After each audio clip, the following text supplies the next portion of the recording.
Hello friends, कैसे हैं आप सब। करेक्ट प्रोनाउंसिएशन में आपका स्वागत है। तो जैसे कि मैंने आपको बताया था कि हम अपनी डेली रूटीन में यूज़ होने वाले इंग्लिश के वर्ड्स को सही तरीके से कैसे प्रोनाउंस करते हैं वो सीखते हैं डेली। आज भी वही सीखेंगे, लेकिन उससे पहले आज मैं आपको वेदों के बारे में थोड़ी जानकारी देना चाहती हूँ। तो चलिए स्टार्ट करते हैं। भारत का सबसे प्राचीन धर्म ग्रंथ कौन सा है? क्या आप सभी को पता है भारत का सबसे प्राचीन ग्रंथ कौन सा है? जिसको नहीं पता है वो आप देख लें, और जिसको पता बहुत अच्छी बात है। तो भारत का सबसे प्राचीन धर्म ग्रंथ है वेद। अब वेदों को किसने लिखा? वेदों को लिखा महर्षि वेद व्यास जी ने। महर्षि वेद व्यास जी ने। वेदों की संख्या कितनी है? वेदों की संख्या है 4। चारों में से सबसे पहला वेद है ऋग्वेद। ऋग्वेद सबसे पहला और सबसे प्राचीन वेद है। इस वेद में देवी देवताओं की प्रार्थनाओं, उनकी स्तुतियों और देवलोक में उनकी स्थितियों का वर्णन किया हुआ है। ऋग्वेद में 10 मंडल, 10,462 ऋचाएं और 1028 सूक्त हैं।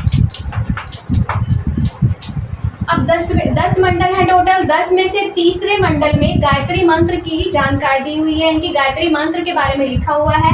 गायत्री मंत्र को किसने लिखा? गायत्री मंत्र को लिखा है विश्वामित्र ने।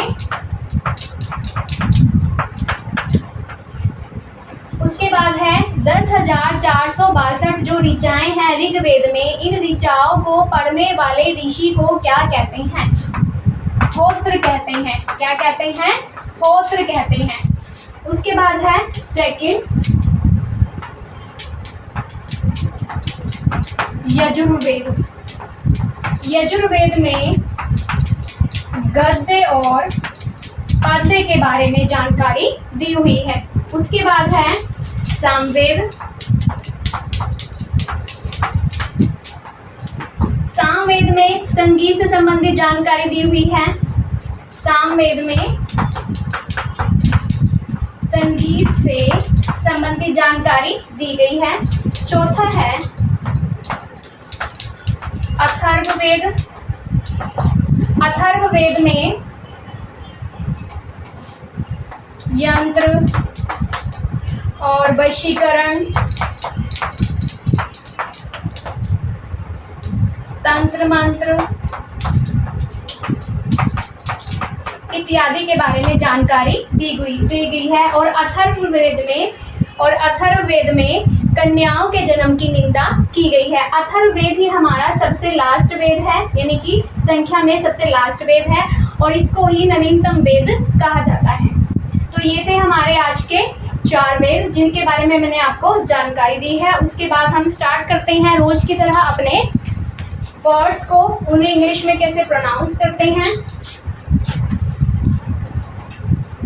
देखिए, कल मैंने आपको बताया था कि कुछ वर्ड होते हैं जिनकी प्रोनाउंसिएशन सेम होती है, लेकिन उनका मीनिंग और स्पेलिंग क्या होता है? डिफरेंट होता है। उनको क्या बोलते हैं? होमोफोन्स बोलते हैं। कल मैंने 5 एग्जाम्पल दिए थे आपको।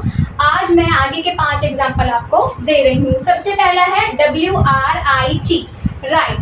राइट का मतलब होता है लिखना। सेम इसी की तरह एक वर्ड और है जिसको सेम प्रोनाउंस किया गया है, राइट, RIGST, लेकिन इसके स्पेलिंग भी अलग है और इसका मीनिंग भी अलग है।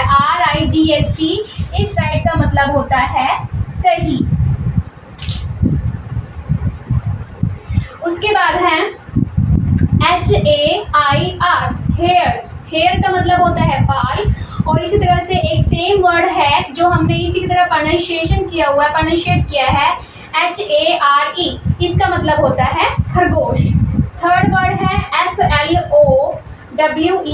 अब कुछ लोग इसको क्या बोलते हैं? फ्लावर, लेकिन इसका प्रोनाउंसिएशन फ्लावर नहीं है। इसको कैसे प्रोनाउंस करेंगे? फ्लावर। फ्लावर का मतलब होता है फूल। सेम इसी तरह का एक वर्ड और है जिसको बोलते हैं फ्लावर, लेकिन इसका अर्थ क्या है? आटा। FLOUR, इसका मतलब होता है आटा। नेक्स्ट वर्ड है SOUL, इसका मतलब होता है सोल यानी कि आत्मा। सेम इसी की तरह एक वर्ड और है जो सेम साउंड है जिसकी, SOLE, इसका मतलब होता है जूते का नीचे वाला हिस्सा, सोल बोलते हैं जिसको। उसके बाद है रूट, ROOT, रूट, मुसीबत की जड़, आफत की जड़, उसको क्या बोलते हैं, रूट। लेकिन ROUTE, रूट, इस रूट का मतलब होता है रास्ता। GPRS में आपको क्या मिलते हैं, रूट मिलते हैं, रास्ते वाले, ना कि जड़ वाले रूट। तो अगर आपको वीडियो पसंद आई हो तो वीडियो को लाइक कीजिए,